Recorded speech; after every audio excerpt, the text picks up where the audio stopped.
Hello, I'm not a healthcare professional. I just see what's going on and I have a point of view and I think I have just a little bit of common sense. And I'd like to just discuss the coronavirus and compare these with how different countries are dealing with it and what I think, what the layperson in the street, what we should be doing really.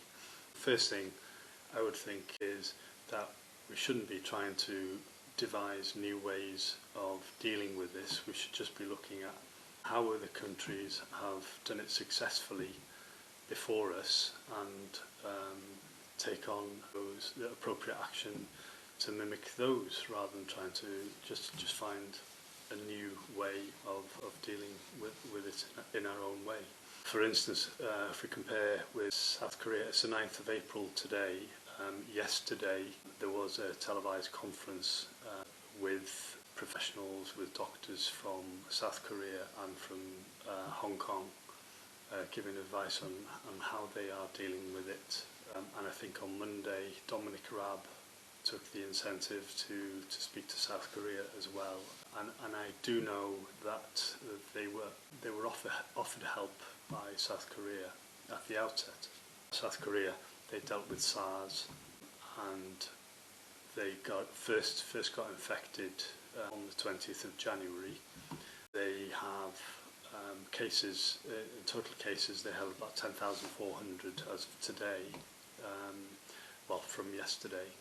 They have 204 deaths and just under 7,000 have recovered. So what's South Korea doing differently to the UK?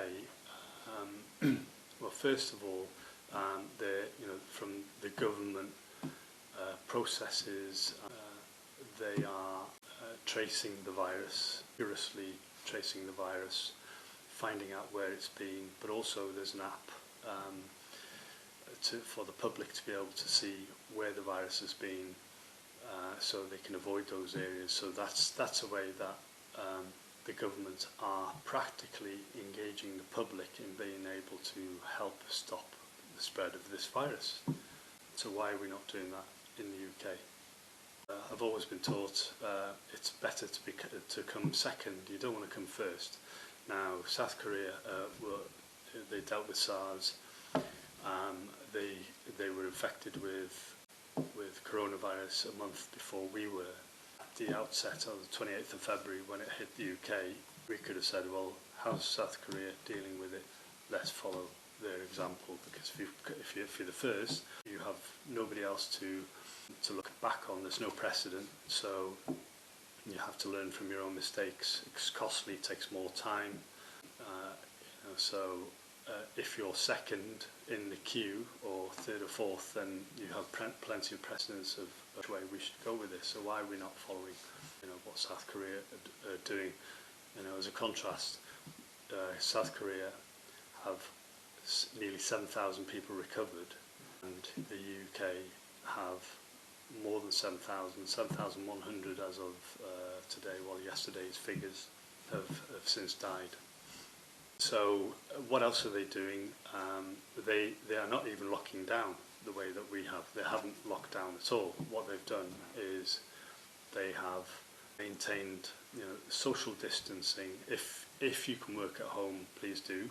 Otherwise, all the building sites, all the manufacturing, the offices, shops are all open as normal, but they are strictly adhering to social distancing regulations, sanitising on your way into a shop or an office or a factory and on your way out, and everybody wears a mask.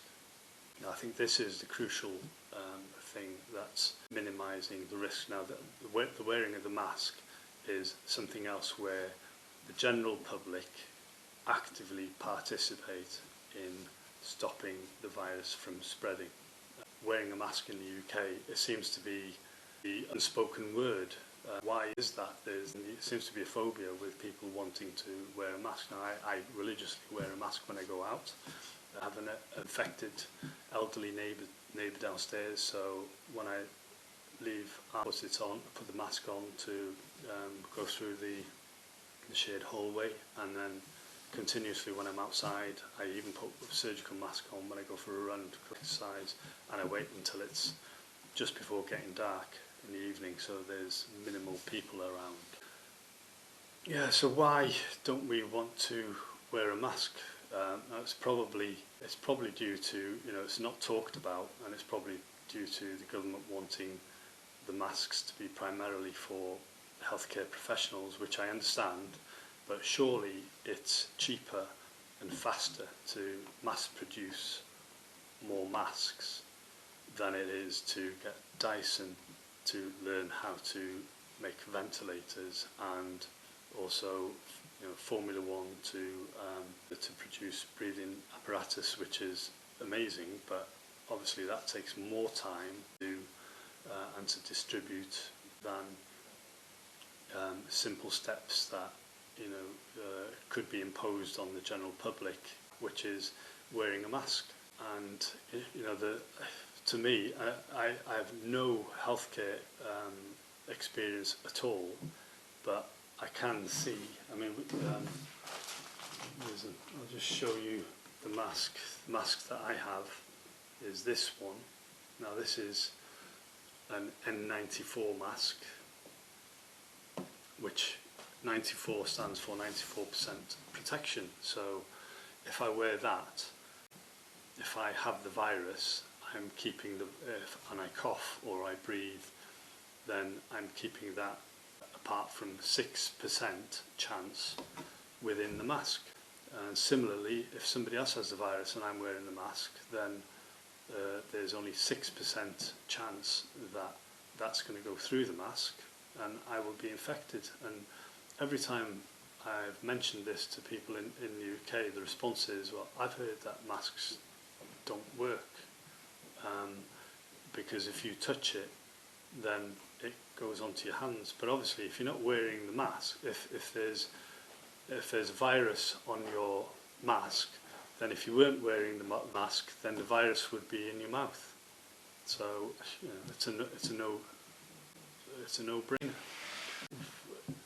When we first were locked down, I looked on the WHO, World Health Organization website, and specifically looked on wearing a mask, and the World Health Organization YouTube video for how to wear a mask and who needs to wear a mask specifically said that we don't need to wear a mask, but then goes on to say, if you think you may have the virus, then you should put a mask on so that you don't infect somebody else.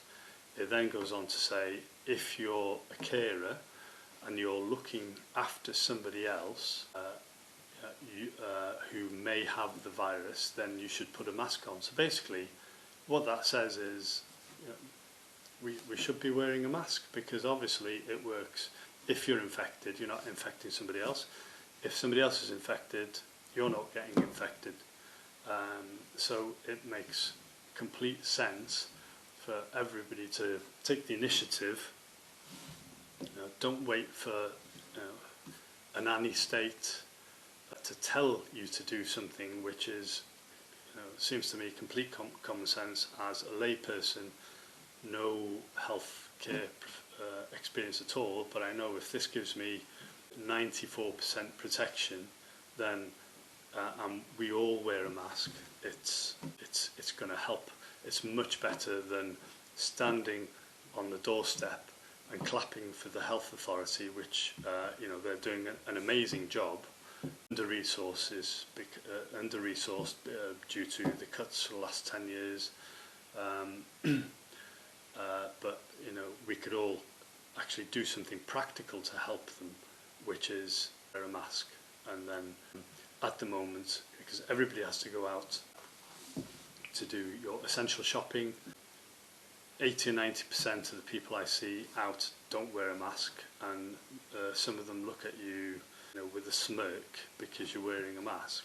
Now in South Korea, everybody wears a mask, and if the people who have been seen, who mainly have been foreigners, not wearing a mask, they get stared at because they're obviously spreading the virus. Now this is common, if you know, in Asia, well in South Korea at least, and in Hong Kong, in Singapore, it's common sense and common knowledge. So you get outed in those areas if you're not wearing a mask, whereas here it's uncool, you're going over the top because you are wearing the mask. And I think we need to change that aspect completely. And then, you know, take for example, where was it? It was in Brockwell Park, Herne Hill, 2 weeks ago on a Sunday. There was 3,000 people and the police had to close the park. Now, WHO say 1% of the population get infected. So out of those 3,000 people, 30 people therefore on average were possibly infected. Now they go home to their families and say, you know, each property, when you go home there's another 3 people, you know, there's average in each property. So that's 90 people possibly infected from the 30 of the 1% you know, that went to the park that day. And 1%, you know, of 90 people, that's nearly, you know, possibly one death caused from the park that day.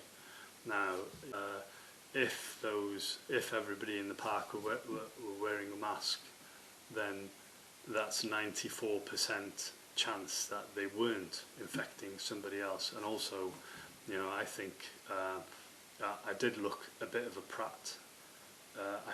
Especially the first time, I was quite anxious wearing the mask, but when I got home I was actually relieved because I thought I'd done as much as I could to stop firstly infecting anybody else, because nobody knows if you don't really know if you've got it or not. So I didn't infect. I've done what I can to make sure that I'm not infecting an elderly person or anybody else, and I'm not being infected myself. You know, so what I've started to hate now is seeing this keep calm and carry on being progressed. You know, it's come from the Second World War onwards, and I don't think it's what we should be doing. I mean, you know, keep calm and carry on means, you know, sit back and don't really do anything because it's not up to us, it's up to the government to sort it out. But well, I don't think it is. There are steps that we can take. If we're provided with the app that tells you where it's been, then everybody would look at that and make sure that they wouldn't go there. So that's one way the public can help. And the second way is to wear a mask. We can still get on the doorstep and clap the amazing work that the NHS staff doing, risking their lives, but wear a mask. And you know, I think Tuscany, as of today, it's compulsory. Everybody has to wear a mask. People are starting to catch on. It's not rocket science.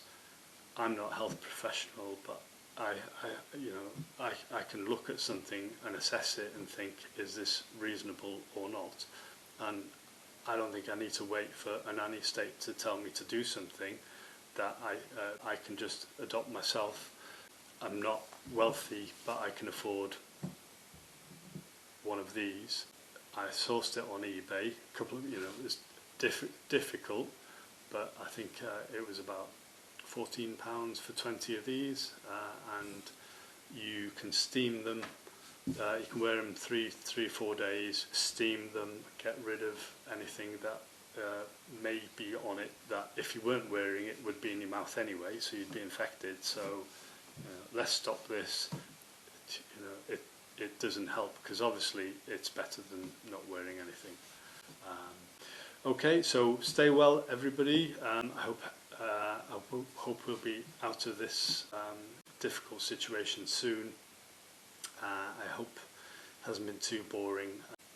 It looked like I've been preaching, but it is starting to get me a little bit angry, because there are things that we can all do ourselves to protect ourselves and our neighbours, and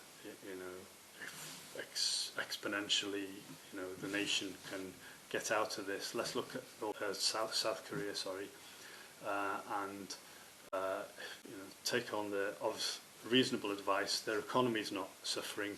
Everybody's going on, getting on with their lives. There's 204 deaths since 20th of January. Only 204 deaths. The UK since the first infection, 28th of February, and we have 7,100 deaths, and we haven't seen the peak yet. So let's get a grip and get on. And if there is a problem, sourcing the masks, I'm sure the government can acquisition what they need, put themselves in a legal way, the first in the queue to get everything for the health authority services, but it's much easier to ramp up the production of masks than ventilators. And also, if you're all wearing masks, if everybody's 94% protected, then obviously that's going to have positive repercussions for the health authority, because you'll need less ventilators, less of the breathing apparatus, and the NHS will be less stressed. So let's all do that, please. Stay well, stay safe, and if you agree and like what I think I'm saying, please register, give me some likes, and give me as many comments as you can, because all I'm trying to do is try and do the little minimal bit that a layperson can actually do to make everybody feel like they have a responsibility, and there is something that we can all do. Take care.